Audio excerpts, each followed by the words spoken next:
At 6:27 on the evening of May 16, 1937, a metro train left Porte de Charenton in Paris. In one of its first-class carriage sat a woman named Laetitia Toureaux. The next station was Porte Dorée. The journey took less than 90 seconds.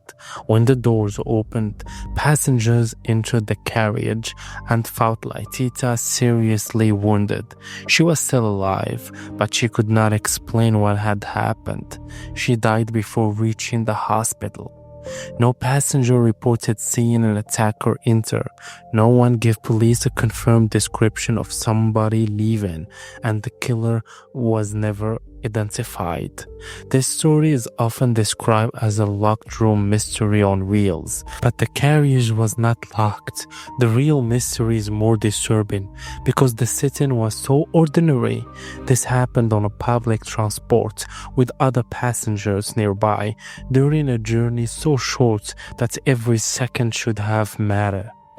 And that is only the first part of the case. In the days after Laetitia's death, investigators learned that the white factory worker known to her colleague had other jobs and other names. She had worked for a private detective. Evidence later connected her to police and intelligence work. Her contacts reached into a dangerous political world in France just before the Second World War. That discovery changed the central question. Police were no longer looking only at a possible random attack or a personal dispute. They had to consider whether Laetitia had learned something that another person wanted to keep secret. But before getting into those theories, we need to return to the woman at the center of the story. Laetitia was 29 years old. She had come to France from northern Italy with members of her family. By 1937, she was a widow. Her husband, Jules Toureaux, had died 2 years earlier. Her family story had already been divided between two countries. Laetitia's mother brought the children to France in 1920, while her father remains in Italy as Astor Valley. The surviving accounts say Laetitia continued to visit him. She was also close to her brothers and sister. Those relationships are easy to lose when the case is described only as spy mystery. Her marriage has not left her wealthy. Historical research found that much of what remained after Jules died went toward the medical and funeral costs. Laetitia lived in a working-class part of Paris and kept taking jobs. She did not have one simple public identity because one job was not the whole of her life. At the Maxi factory in Saint-Ouen, Laetitia glued labels onto jars of polish. Her employer described her as a serious and capable worker. Colleagues remember her as friendly and generous. She took part in community groups and helped poor children. People from both the factory and the public service organization attend her funeral. Those details matter because newspaper covers soon reduced Laetitia to a collection of secrets and rumors.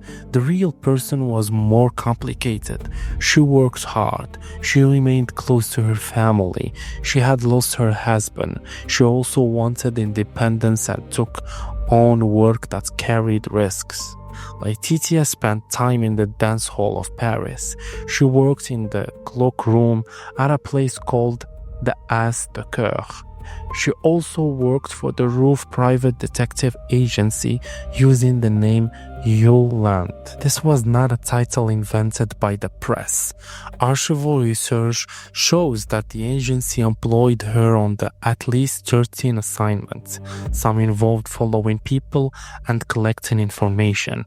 The agency also helped place her at the Maxi factory, where she was expected to watch for possible union activity without making her co-workers suspicious. That creates an uncomfortable detail in the story. The people working beside Laetitia knew her as a trusted colleague. They did not know she had been asked to observe them. Her work as the Coeur may also have been connected to information gathering. Historians have noted that cloakrooms could be used place for quiet exchanges, but the surviving public record does not prove the purpose of every shift she worked or every person she met. That distinction is important. Laetitia had secrets, but a secret is not automatically the reason somebody was killed. On Sunday, May 16, Paris was busy with people enjoying the Pentecost holiday. Laetitia spent part of the day at a dance hall called L'Ermitage in Charenton. She wore a new green outfit with a white hat and gloves. According to research based on the police records and contemporary reporting, she left the dance hall at about 6 in the evening and headed toward public transport. The green outfit later received enormous attention in the press because it looked new and expensive. Laetitia's brother said their mother had made it. That small fact shows how quickly appearance was turned into suspicion. A piece of clothing made by her family became part of a public argument about her income and private life. Around 6:24, she entered Porte de Charenton station. Holiday travelers crowded the platform after visiting the nearby park. The second-class carriage were busy, but Laetitia chose an empty first-class carriage. 3 minutes later, at 6:27, the train departed. This is where the timeline becomes tight. One scholarly reconstruction places the journey to Porte Dorée at about 45 seconds. A later RTL reconstruction gives 1 minute and 15 seconds. The exact figure differs, but both accounts agree on the point that matters. The train reached the next station in under 90 seconds. When it arrived, people waiting on the platform entered the first-class carriage. One of them was a military dentist. Laetitia appeared to be slumped in her seat. Then they realized she had been attacked. The injury was caused by a knife, which has been left at the scene. There is no need to describe it in detail. What mattered to the investigation is that the attack was fast. Laetitia did not call out in a way that drew attention, and the weapon gave police no clear path to a named offender. The train was not an isolated place. Other passengers were in nearby carriages. People had been standing on both station platforms, yet nobody could give investigators the missing sequence who approached Laetitia, when that person entered the carriage, and how that person got away. The separation between first and second class helps explain one part of the scene.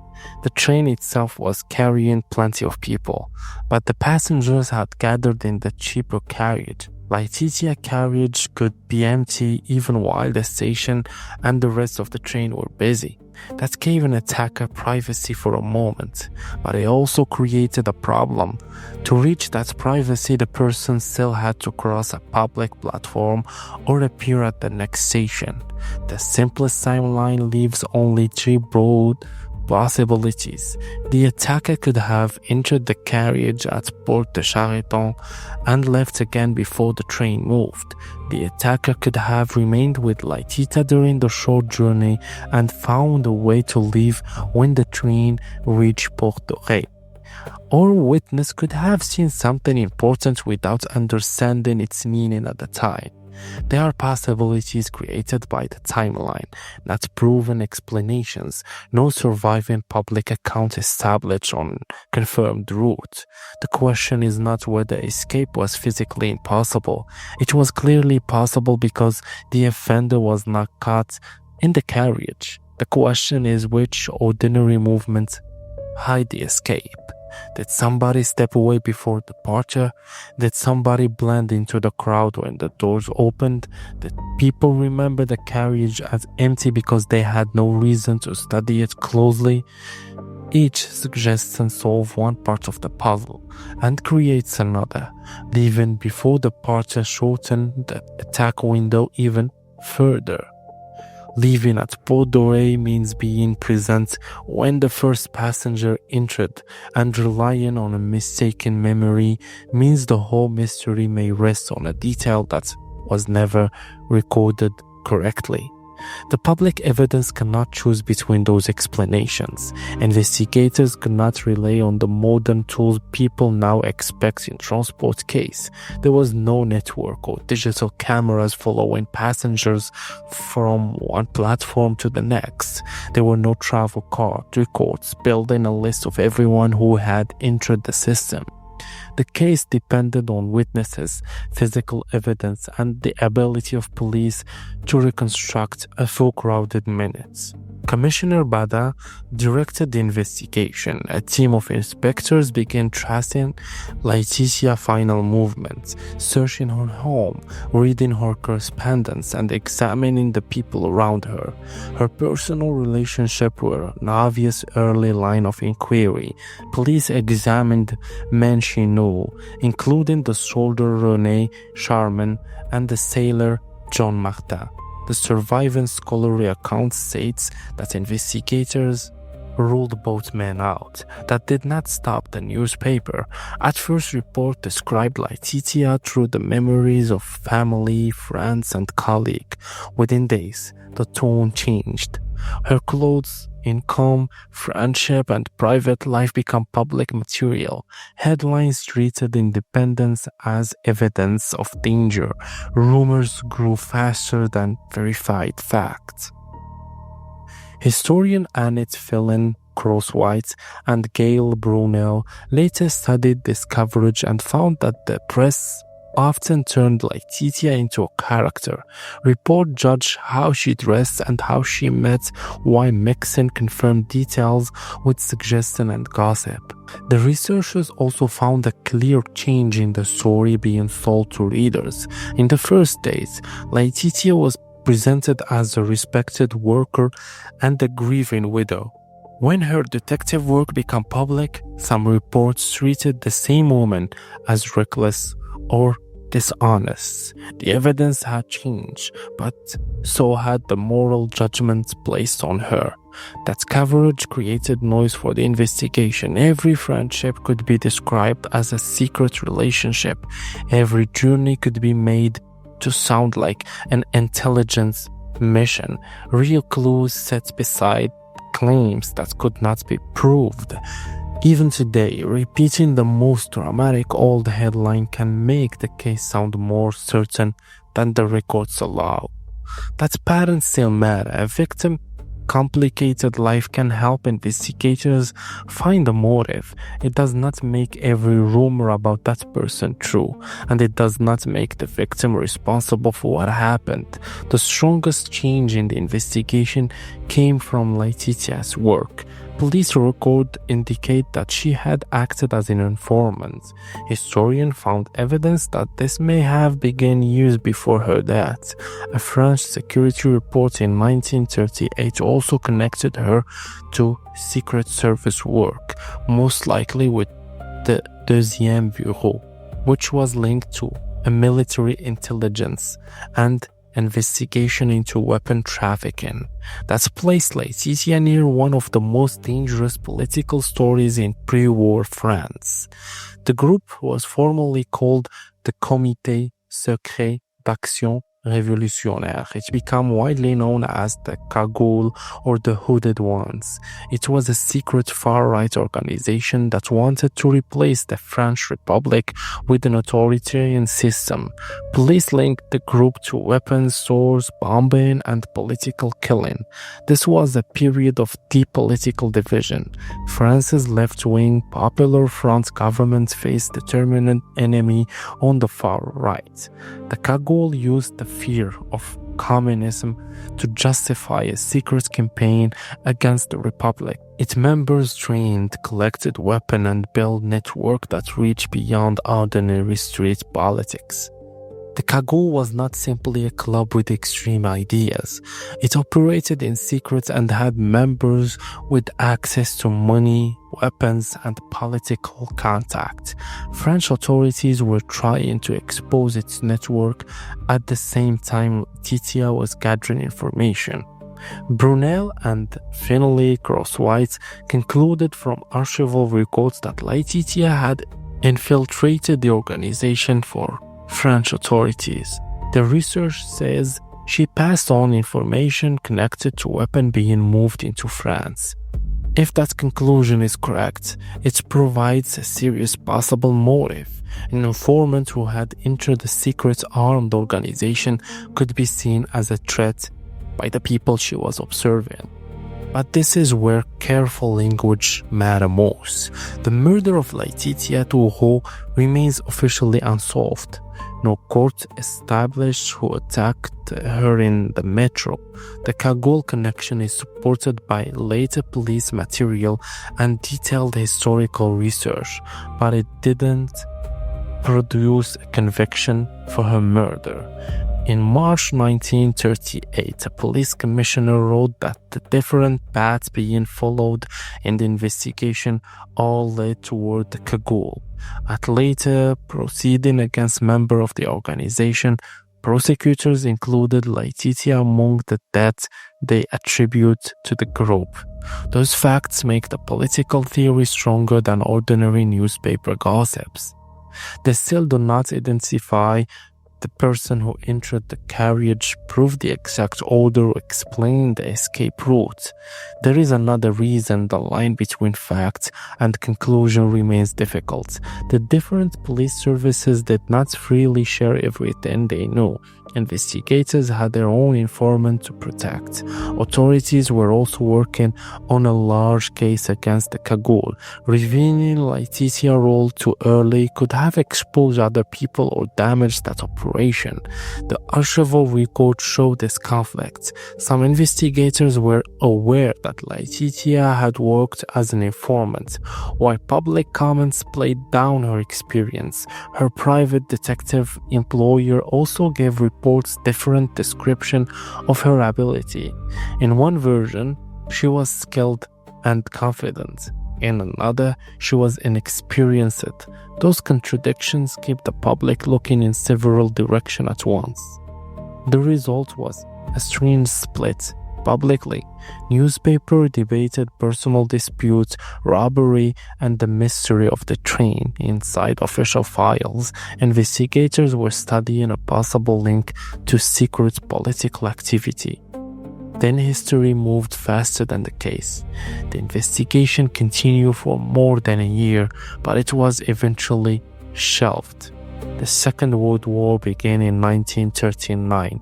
Members of the Cagoule followed different paths during the war.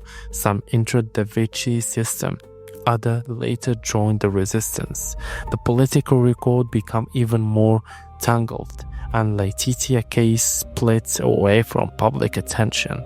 Decades later, historians were able to study surviving parts of the police records with special permission. They reported that some materials connected to the case remains close to the public until 2038. Even the surviving archive has gaps. The historian wrote that police cartoons once thought lost were rediscovered in the early 2000s, but they do not represent the complete investigation. That means the public story is being reconstructed from partial official files, contemporary newspapers, later reports, and the work of researchers who compare them. Opening additional records in 2038 will not automatically reveal the killer. Records can be incomplete, witnesses can be wrong, and official suspicion is not the same as proof. But more public access could show what investigators know, what they only suspected, and why certain leads stopped. So, after all the political history and hidden work, what can be said with confidence? Laetitia Toureaux entered an empty first-class metro carriage at Porte de Charenton on May 16, 1937. The train left at 6:27. It reached Porte Dorée less than 90 seconds later. Laetitia was found seriously wounded and died without identifying her attacker. No witness supplied a confirmed account of someone entering and escaping from that carriage. Investigators discovered that she had worked as a private detective and informant. Later, police material and historical researcher connect the possibility, the motive to the cagoule, but no court solved her murder, and the most basic physical question remains open.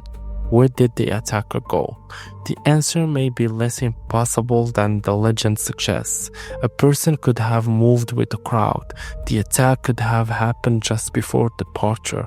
A witness could have misunderstood a small movement on the platform. But without evidence tying one route to one person, those ideas remain only ideas. That is what makes this case last. It's not only the story of a killer who disappeared between two stations. It is the story of a woman whose ordinary working life, high dangerous responsibilities of an investigation divided between public mystery and official secrecy, and of a few seconds that no witness could fully explain. Laetitia's private life should not be used as entertainment or treated as proof against her. The verified facts show a hardworking woman who took on several roles, entered worlds that carried real risk, and became the victim of a crime for which nobody was convicted. The metro doors opened at Porte Dorée, but the person responsible had already disappeared from the known story. Which missing piece do you think matter most? The identity of the person who wanted Laetitia silenced, or the exact moment that person left the carriage?